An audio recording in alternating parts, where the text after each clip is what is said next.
ایک صلوات کا سہارا دے محمد والے محمد پر۔ اللہم صلی علی محمد وآل محمد۔ قرآن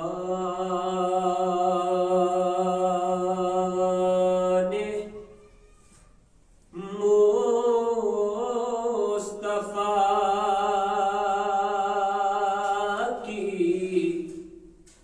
فضیلت ہے فاطمہ، قرآن مصطفیٰ کی فضیلت ہے فاطمہ، کہ قرآن مصطفیٰ کی فضیلت ہے فاطمہ، قرآن مصطفیٰ کی فضیلت ہے فاطمہ، معراج میں جو اتری وہ آیت ہے فاطمہ، معراج میں جو اتری وہ آیت ہے فاطمہ۔ اور حضرات یہ شعر پیش کرتے ہیں کہ حسنین ماں کے قدموں میں بیٹھے ہیں اس لیے، جنت کے شاہزادوں کی جنت ہے فاطمہ، جنت کے شاہزادوں کی جنت ہے فاطمہ۔ اور حضرات ہاتھ لے کر شریف پیش کرتا ہوں کہ ہے عالمین کے لیے رحمت رسول پاک، ہے عالمین کے لیے رحمت رسول پاک، اور خود رسول کے لیے رحمت ہے فاطمہ، اور خود رسول کے لیے رحمت ہے فاطمہ۔ اور یہ آخری شعر پیش کرتا ہوں بطور خاص کہ حیدر کا نام کیوں نہ جناب امیر ہو، حیدر کا نام کیوں نہ جناب امیر ہو، حیدر کی سب سے قیمتی تمام حمد ہے اس خالق ازل کے لیے، سکون جھیل کو جس نے دیا کمل کے لیے، تو اسی کے نام سے کرتا ہوں ابتدائے کلام کہ جس کے نام فرشتوں نے بھی صبر کیا، اسی کے نام سے کرتا ہوں ابتدائے کلام کہ جس کے نام فرشتوں نے بھی سبل کے لیے، تو مانگو دعا حسین سے خالی نہ جائے گی۔ پالی نہ جائے گی. تلاش کرتی تھی دنیا حسین سے آگے, تلاش کرتی تھی دنیا حسین سے آگے, مگر کسی کو نہ پایا حسین سے آگے. نہ جا سکا دم عیسیٰ حسین سے آگے, نہ بڑھ سکا ید بیضا حسین سے آگے. یوسف کا حسن حسن سے پیچھے ہی رہ گیا, یوسف کا حسن حسن سے پیچھے ہی رہ گیا. سمجھ رہی تھی زلیخا حسین سے آگے, میرے خیال سے برپا یہی قیامت ہو. سمجھ میں کچھ نہیں آتا حسین سے آگے. تو شہادتوں کی ریاست کا ایک شہزادہ علم اٹھائے کھڑا تھا حسین سے آگے. شہادتوں کی ریاست کا ایک شہزادہ, شہادتوں کی ریاست کا ایک شہزادہ علم اٹھائے کھڑا تھا حسین سے آگے. الفت ہے میرے دل کو نبی اور امام سے, الفت ہے میرے دل کو نبی اور امام سے, الفت ہے میرے دل کو نبی اور امام سے. جنت بھی دیکھتی ہے مجھے احترام سے, الفت ہے میرے دل کو نبی اور امام سے.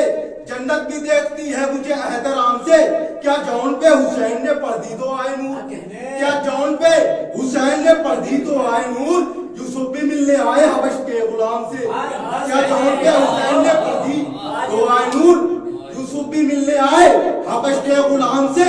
تو زہرا تیری کنیزی نے بخشا ہے وہ شرف, مریم بھی چونک جاتی ہے فضا کے نام سے. زہرا تیری کنیزی نے بخشا ہے وہ شرف, مریم بھی چونک جاتی ہے فضا کے نام سے.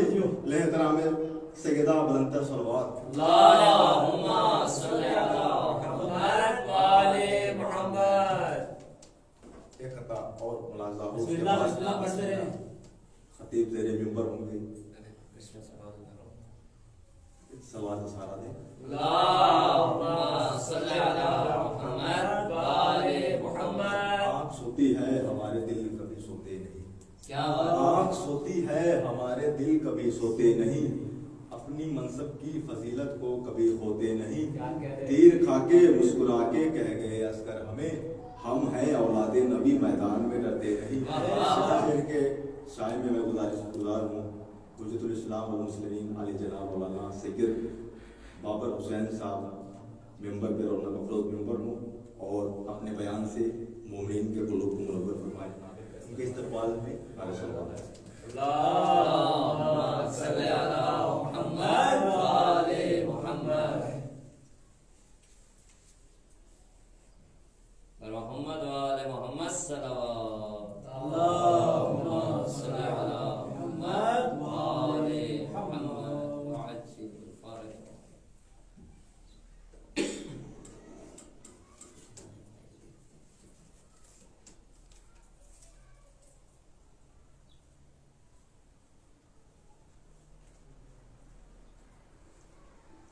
رحم اللہ من قرأ الفاتحہ.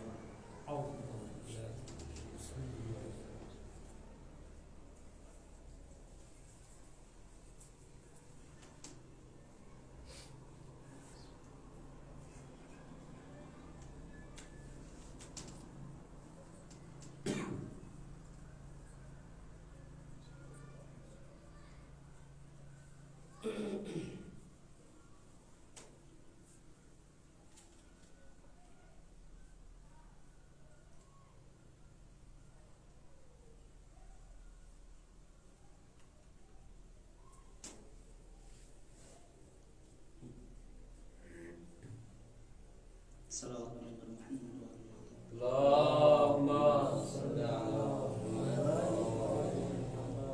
والدی ربنا اللہم صلی علی محمد و آل محمد. حضرت جناب سیدہ سلام اللہ علیہ پر بلند تر صلوات. اللہم صلی علی محمد و آل محمد. لا حول ولا قوة إلا بالله العلي العظيم.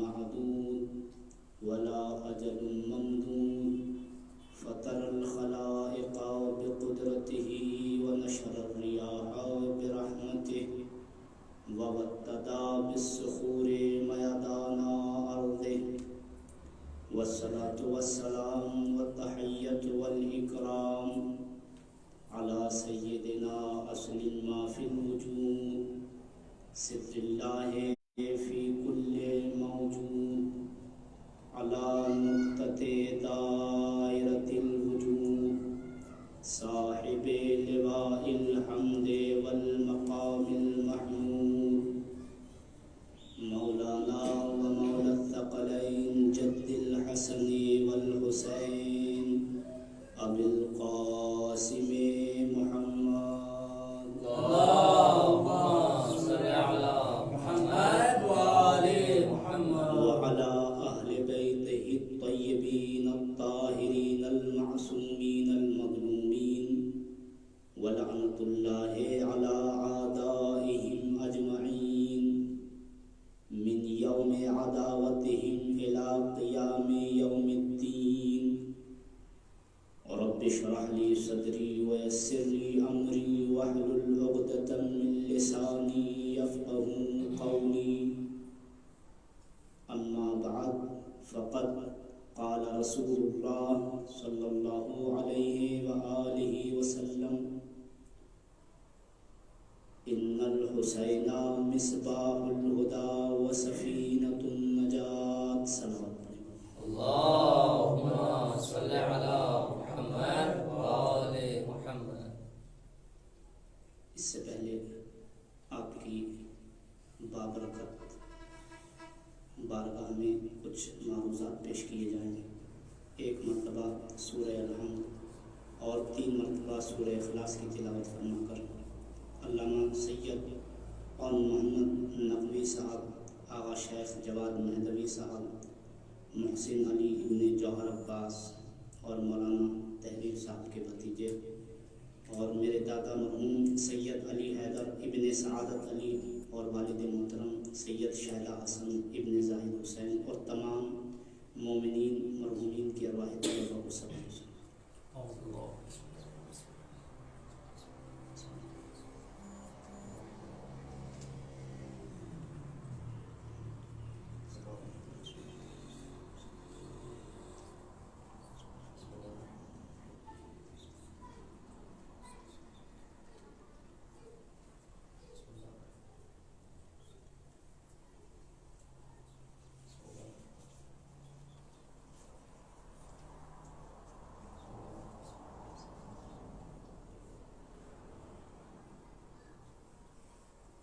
صلوات پڑھیں پر محمد و آل محمد. اللهم صل على محمد وآل محمد. عزیزان محترم، آپ سب بہتر جانتے ہیں اور مستقل محو مطالعہ اور مصروف علم و عمل ہیں. یہ امام حسین علیہ السلام کی بارگاہ ہے کہ جہاں پروردگار عالم کے شکر سے، اس کی عطا سے یہاں پر صرف انسانوں کی تربیت نہیں بلکہ انسانیت کی تربیت کی جاتی ہے. وہ درس گاہیں اور ہوتی ہیں جو صرف انسانوں کو تربیت دیتی ہیں، لیکن کائنات میں واحد اور وحید ایک ایسی درگاہ اور ایسی بارگاہ جو ساری انسانیت کو بیک وقت درس دے سکے، اس کو حسین کی بارگاہ کہتے ہیں. اور کون حسین علیہ السلام؟ وہ حسین کہ جس کی پہلی فکر کو کربلا کہتے ہیں. وہ حسین کہ جو بے آب و گیاہ میدان میں، جو موت کے صحرا میں، آفتوں کے مسکن میں اگر اپنا قدم رکھ دے تو قیامت تک کے لیے اس زمین کو شفا کا مرکز بنا دے. وہ حسین علیہ السلام وہ ایسا ہادی کہ جس کی ہدایت کسی ایک صدی سے مخصوص نہ ہو، کہ جس کی ہدایت کسی ایک سال سے مخصوص نہ ہو. اس لیے جب کوئی بھی انسانوں کو درس دیتا ہے، کوئی معلم آتا ہے جب کوئی انسانیت کو درس دیتا ہے تو جب تک وہ آنکھوں کے سامنے ہوتا ہے اس کی ہدایت بھی باقی ہوتی ہے. جب تک وہ انسانوں کو سکھا رہا ہے، درس دے رہا ہے، تو اس کی ہدایت باقی ہے. اب حسین علیہ السلام نے یہ چند گھنٹوں میں کربلا کو ایک ایسی درسگاہ بنا دیا کہ قیامت تک یہ انسان کی ہدایت کے لیے کافی ہے.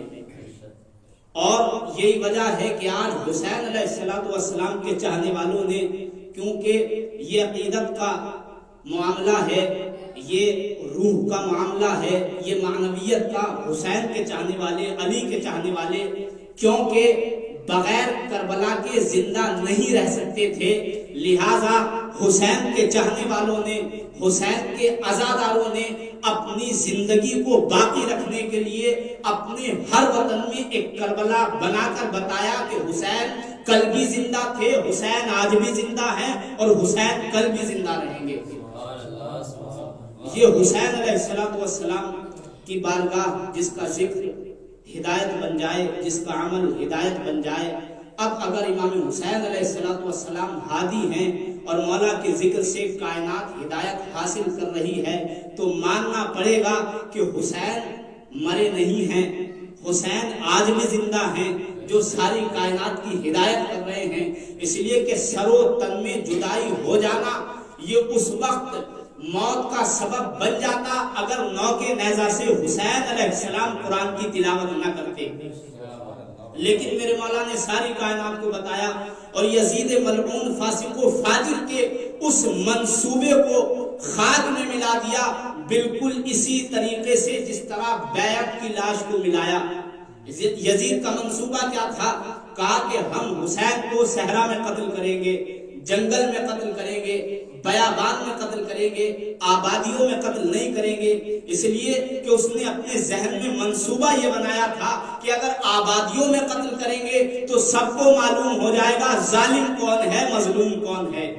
ہم حسین کو صحرا میں قتل کریں گے، لیکن اس ملعون کو کیا معلوم کہ حسین کی ذات کا نام ہے، حسین کی شخصیت کا نام ہے.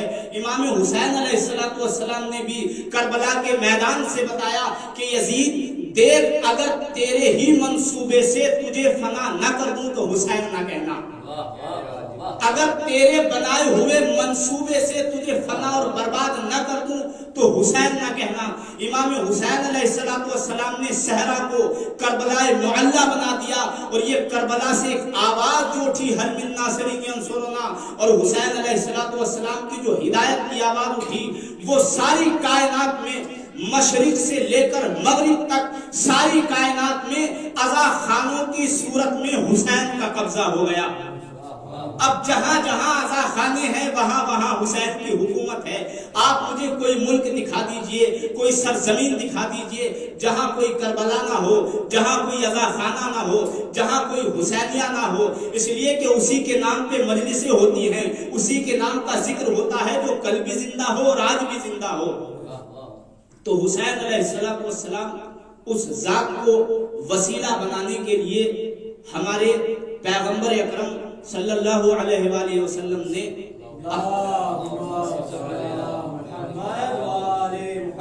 ان الحسین مصباح الہدی و سفینۃ النجات کہ حسین ہدایت کا چراغ ہیں، حسین نجات کی کشتی ہیں. اس لیے کہ زمانے کو ہدایت کی ضرورت تھی. رسول کے بعد رسول جب اس دنیا سے جا رہے ہیں اتنی بڑی امت کو رسول لاوارث چھوڑ کے نہیں جائیں گے، بلکہ اپنے بعد رسول اس کو ہی وارث بنائیں گے جو ہر اعتبار سے رسول کی صورت ہو، رسول کی سیرت ہو اور رسول کی جگہ پر آنے کے لائق ہو، رسول کی جگہ پر آنے کا حقدار ہو. اب رسول اللہ کا نور ہے، رسول اللہ کی طرف سے بھیجے ہوئے ہادی ہیں، رسول قرآن ناطق ہیں، رسول معصوم ہیں، رسول سے کبھی کوئی خطا کا امکان نہیں ہے. اب رسول کی ہر بات انسانیت کے لیے ہدایت ہے. تو اب مجھے انصاف سے بتائیے کہ رسول کی جگہ پر اب وہی تو ہدایت کرے گا جو اللہ کی طرف سے آیا ہوا ہادی بھی ہو، اللہ کا نور بھی ہو، معصوم بھی ہو، جس کا عمل بھی ہدایت بن جائے، جس کا قول بھی ہدایت بن جائے، جس کا فعل بھی ہدایت بن جائے. جس کی پوری زندگی انسانیت کے لیے ہدایت بن جائے، وہ رسول کی جگہ پر آئے گا۔ اس لیے پیغمبر نے فرمایا کہ حسین ہدایت کا چراغ ہے، حسین نجات کی کشتی ہیں۔ گمراہیوں کے زمانے میں آپ نے دیکھا ہوگا کہ حسین علیہ السلام کو جو پیغمبر نے فرمایا ہے کہ ہدایت کا چراغ ہے، تشبیہ دی ہے، کون سی ایسی چیزیں مشابہت رکھتی ہیں مولا سے کہ ہدایت کا چراغ ہے؟ سب سے پہلے آپ یہ دیکھیں چراغ کا فائدہ کیا ہے۔ چراغ کا فائدہ یہ ہے کہ اگر چراغ کو اندھیرے میں روشن کیا جائے تو اندھیرے در بدر ہو جاتے ہیں، تاریکیاں چھٹ جاتی ہیں، ظلمتیں ختم ہو جاتی ہیں۔ چراغ کا ایک فائدہ یہ ہے، بڑی توجہ میرے عزیزوں، حسین علیہ السلام ہدایت کا چراغ ہے، اور ہدایت کا چراغ کبھی خاموش نہیں ہوتا۔ یہ اللہ نے قرآن میں کہا ہے کہ یہ لوگ کوششیں بہت کریں گے کہ اللہ کے نور کو اپنے منہ کی پھونکوں سے بجھائیں، لیکن پروردگار عالم کے جلائے ہوئے چراغ کبھی بجھتے نہیں ہیں۔ صلوات پڑھیں پر محمد والے محمد۔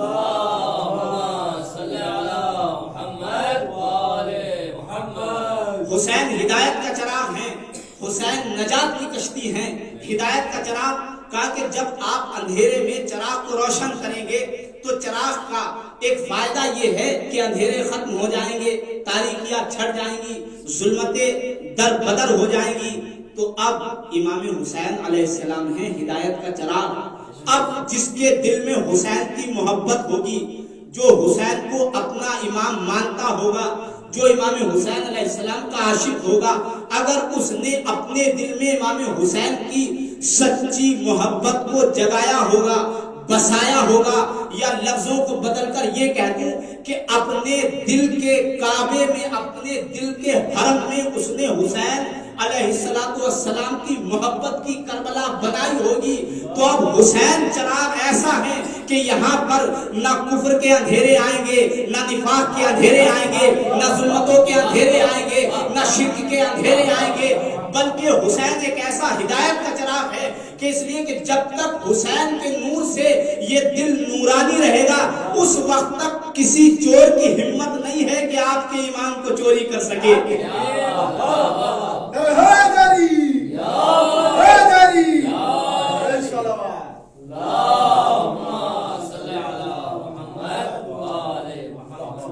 اندھیرے میں نقصان کیا ہوتا ہے، روشنی میں فائدہ کیا ہوتا ہے؟ اندھیرے میں نقصان یہ ہوتا ہے کہ چور کو چوری کرنے کے لیے ایک بہت سنہرا موقع تلاش کرنا ہوتا ہے کہ وہ تاریکی میں جائے، اندھیرے میں جائے، تاکہ کسی کے یہاں چوری کر سکے۔ اب اگر روشنی نہیں ہے تو چور آسانی کے ساتھ چوری کر سکتا ہے، لیکن اگر وہاں پر روشنی ہے تو چور کو ایک ڈر رہتا ہے کہ روشنی ہے، کہیں پکڑ نہ لیے جائیں، کہیں دیکھ نہ لیے جائیں۔ تو اب مجھے یہ بتائیے، ساری کائنات میں جس کے دل کے اندر اندھیرے ہوں گے، ظلمتیں ہوں گی، تاریکیاں ہوں گی، پہلی بات تو یہ ہے کہ وہاں پر ایمان ہوگا نہیں، پہلی بات تو یہ ہے کہ وہاں پر ایمان ہوگا نہیں، اور اگر یہ مان بھی لیا جائے کہ ان کے یہاں ایمان ہے، صلوات پڑھیں پر محمد والے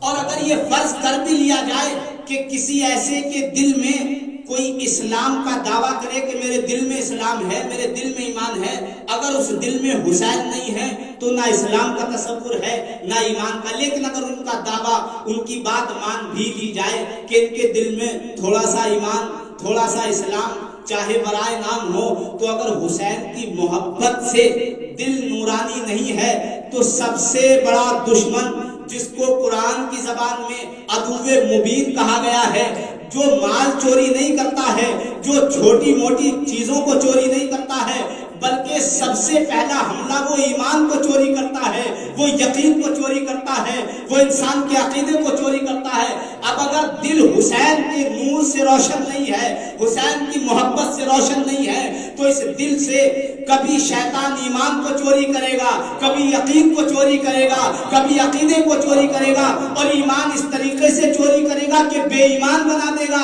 یقین ایسے چوری کرے گا کہ یہ کہتے ہوئے نظر آئیں گے کہ جتنا شک مجھے آج ہوا اتنا کبھی نہیں ہوا۔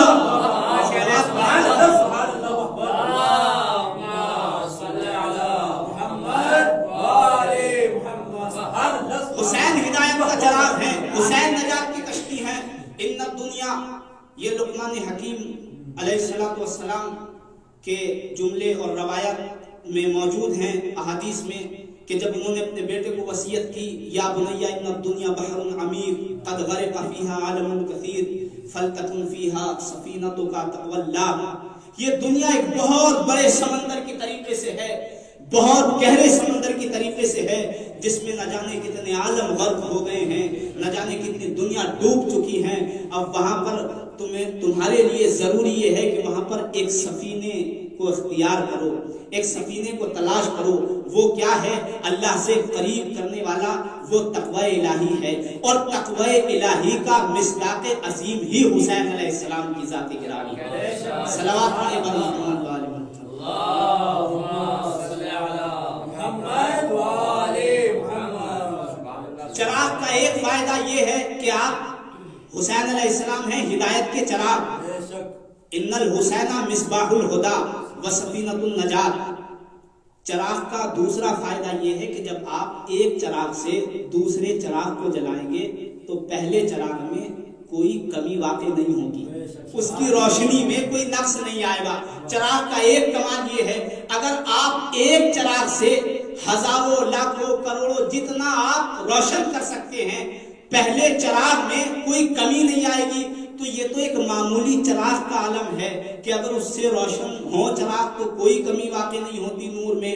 تو اگر کوئی ایسا چراغ ہو جو ہدایت کا چراغ زبان پیغمبر سے بن جائے، تو اگر ساری کائنات بھی اپنے دلوں کے کعبے کو، عزا خانے کو، کربلا کو حسین علیہ السلام سے روشن کر لیں تو یہ چراغ تو روشن ہوں گے لیکن حسین کے نور میں کوئی کمی نہیں آئے گی۔ چراغ کا ایک فائدہ یہ بات ہے، دلیل اس کے اوپر آپ دیکھیں، جب زائرین امام حسین علیہ السلام کربلا میں آتے ہیں، اور یہ جب کربلا میں آتے ہیں اور امام حسین علیہ السلام کی محبت میں، مولا کے الفت میں، عشق میں سفر کرتے ہیں، کربلا اپنے آپ کو پہنچاتے ہیں، تو یہ اپنے آپ کو، اپنے دلوں کو محبت امام حسین علیہ السلام سے، زیارت سے اتنا نورانی بنا لیتے ہیں، اتنا نورانی بنا لیتے ہیں کہ خدا کے وہ فرشتے جو کبھی جھوٹ نہیں بولتے، جو معصوم ہیں، جن سے خطا کا امکان نہیں ہے، وہ فرشتے کہتے ہیں اے زائر حسین، اللہ نے تجھے ایسا پاک کر دیا ہے جیسے آج ہی اس دنیا میں آیا ہو۔ تو یہ چراغ، اس نے اپنے آپ کو حسین سے ملایا، حسین کے نور سے ملایا۔ اب جیسے ہی اس نے اپنے آپ کو حسین کے ذکر سے ملایا، کربلا پہنچایا، مولا کے ذکر سے، محبت سے ملایا، اللہ نے فوراً اس کے دل میں نور کا چراغ روشن کر دیا۔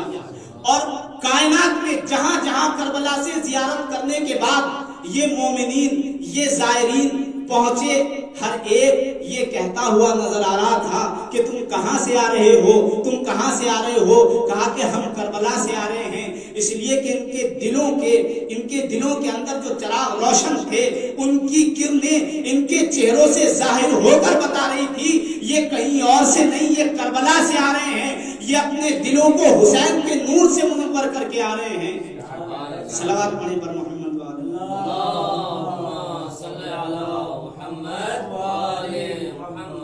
یہ حسین علیہ السلام ہدایت کا چراغ، نجات کی کشتی۔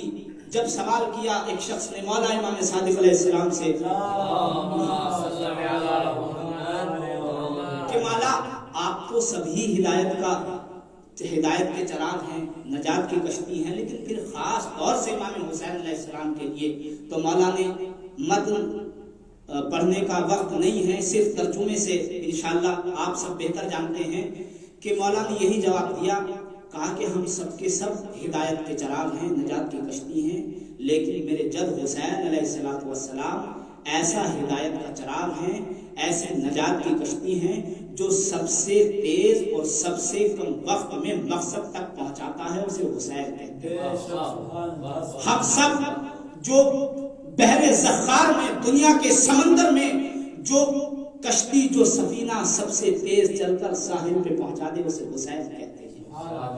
ہر معصوم یہ کہہ رہا ہے، پروردگار عالم حدیث قدسی اور یہ روایت نور العین فی المشی الی طریق الحسین، شیخ محمد استحباناتی نے اپنی اس کتاب میں لکھا ہے کہ جب یہ حسین علیہ السلام کے زائرین کربلا جاتے ہیں تو پروردگار عالم کتنی خصوصیات عطا کرتا ہے امام حسین علیہ السلام کو.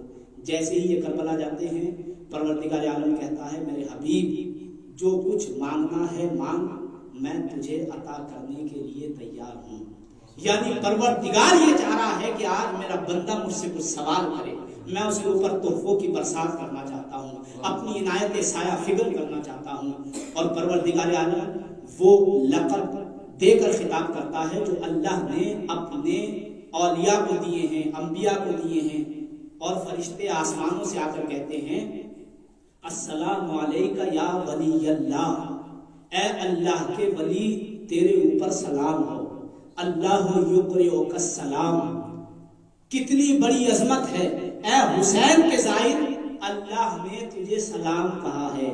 تو نے کربلا میں آ کر حسین کو سلام کیا ہے، اللہ نے تجھے سلام کہا ہے. پیغمبر نے تجھے سلام کہا ہے، امیر المومنین نے تجھے سلام کہا ہے. اور پروردگار عالم کہتا ہے کہ جہاں بھی مجھ سے دعا مانگی جائے، کامل الزیارات کی روایات اس بات پر شاہد ہیں کہ پروردگار کہتا ہے کہ جہاں بھی مجھ سے میرا بندہ دعا کرے، کسی بھی ولی کے مرقد پر مشہد مقدس میں، لیکن میں چاہتا یہ ہوں کہ مجھ سے آ کر میرے بندے حسین کے روضے میں دعا مانگے، کربلا آ کر دعا مانگے، اس لیے کہ یہ مستجاب بہت تیزی کے ساتھ ہوتی ہے. امام حسین علیہ السلام کی ذات سب سے پہلے مقصد تک پہنچاتی ہے. امام زمانہ عجل اللہ تعالی فرجہ الشریف مولا نے اپنا ایک درد دل بیان کیا ہے اپنے چاہنے والوں سے.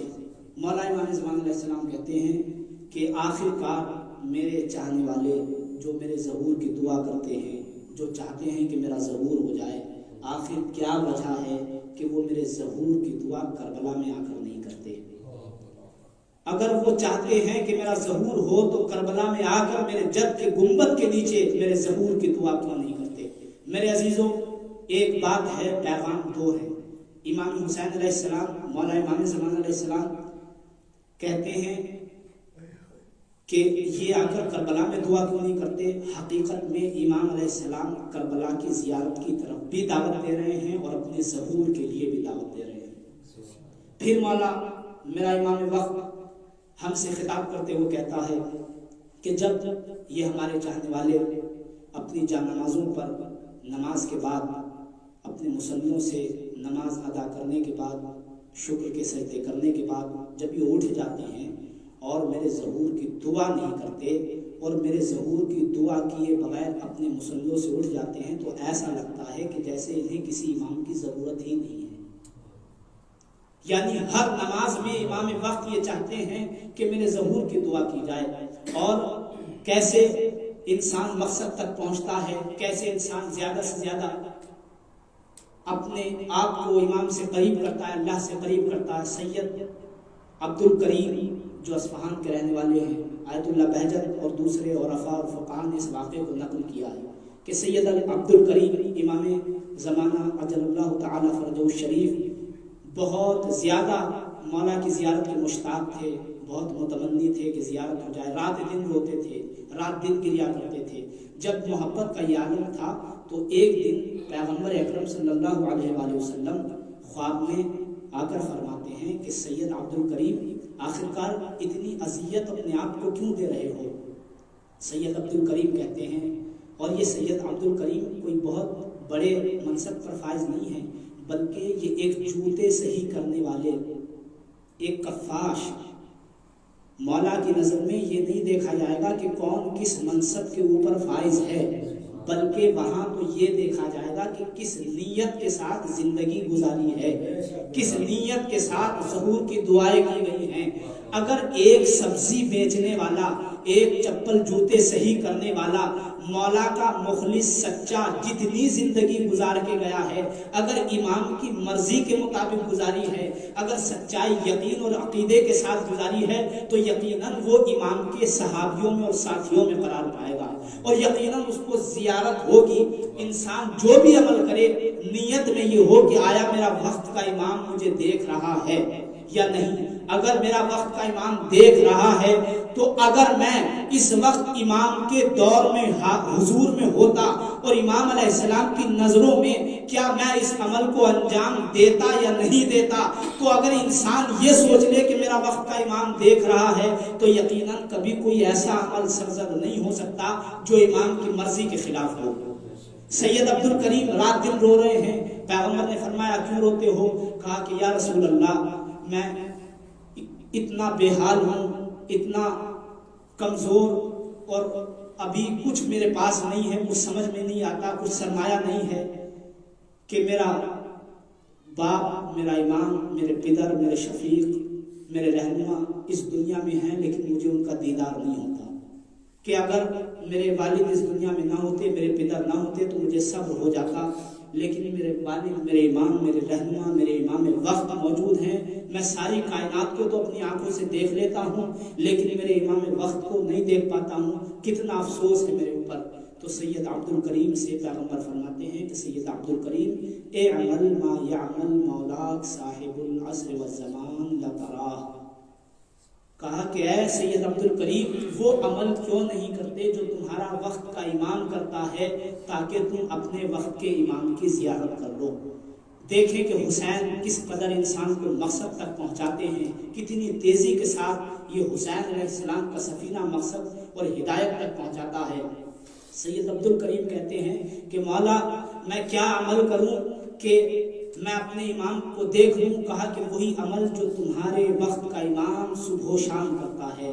کہا کہ اب کے علی الحسین صباحا و مسا کما یبکی مولاک صاحب العصر والزمان، کہا کہ اے سید عبد الکریم صبح و شام حسین کے اوپر ایسے گریا کرو جیسے تمہارا وقت کا امام گریا کرتا ہے، جیسے تمہارا وقت کا امام گریا کرتا ہے۔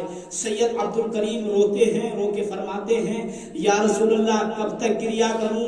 کہا کہ 40 دن تک گریا کرو، تمہیں امام وقت کی زیارت ہو جائے گی۔ اب مسلسل سید عبد الکریم نے اپنا یہ وظیفہ بنایا، صبح و شام امام کی یاد میں گریا کرتے ہیں، صبح و شام امام حسین پہ گریا کرتے ہیں، تنہائی میں امام حسین پہ گریا کرتے ہیں۔ عزیزو جب 40 دن مکمل ہو گئے اور 40واں دن آیا تو سید عبد الکریم بار بار دروازے کی طرف دیکھ رہے ہیں، گریا کرتے جاتے ہیں، بار بار دروازے کی طرف دیکھتے ہیں، گریا کرتے جاتے ہیں کہ اتنے میں ایک شخص آیا اور اس نے آ کر کہا کہ اے سید عبد الکریم کس کا انتظار کر رہے ہو؟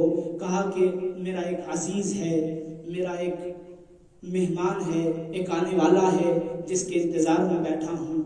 بس ایک مرتبہ وہ شخص آ کر بیٹھا اور اس نے کہا کہ دیکھو ابھی صبح کا وقت ہے، میرے پاس ناشتے کے لیے، سید عبد الکریم کہتے ہیں میرے پاس ناشتے کے لیے تو کچھ نہیں ہے لیکن جو کچھ بھی گھر میں حاضر ہے وہ آپ کی خدمت میں پیش کرتا ہوں۔ لیکن وہ شخص جو برابر میں بیٹھا ہوا ہے وہ بار بار دیکھ رہا ہے اور کہہ رہا ہے سید عبد الکریم میں دیکھ رہا ہوں کہ میں تمہارے قریب بیٹھا ہوا ہوں لیکن تمہاری نظریں دروازے سے ہٹتی نہیں ہیں، کس کا انتظار کر رہے ہو، کس کو بار بار دیکھ رہے ہو؟ کہا کہ سید بس ایک مرتبہ کہتا ہے اے آنے والے میں کسی عزیز کا انتظار کر رہا ہوں، کسی محبوب کا انتظار کر رہا ہوں۔ کہا کہ اس کو کتنا چاہتے ہو؟ کہا کہ اتنا چاہتا ہوں کہ اگر آج وہ نہیں آئے تو میں مر جاؤں گا، کہ آج اگر وہ نہیں آئے تو میں مر جاؤں گا۔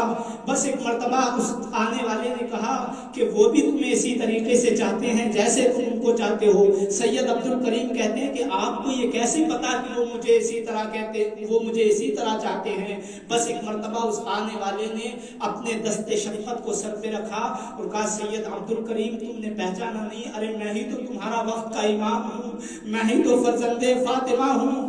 ارے جب بھی تم میرے جد پر آنسو بہاتے تھے تمہیں معلوم ہے 40 دن تم نے جو گریا کیا ہے، جب بھی تم میرے جد پہ آنسو بہاتے تھے یہ تمہارا وقت کا امام تمہارے برابر میں آنسو بہاتا تھا۔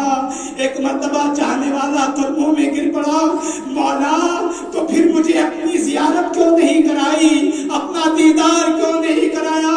بڑا عجیب و غریب جملہ میرا وقت کا امام کہتا ہے سید عبد الکریم میں نے نہیں چاہا کہ تم میرے جد کی مصیبت سے ہٹ کر میری طرف متوجہ ہو جاؤ، میں نہیں چاہتا کہ حسین کے گریے میں ذرا بھی کمی آ جائے، اس لیے میں نے مجھے نہ بتایا؟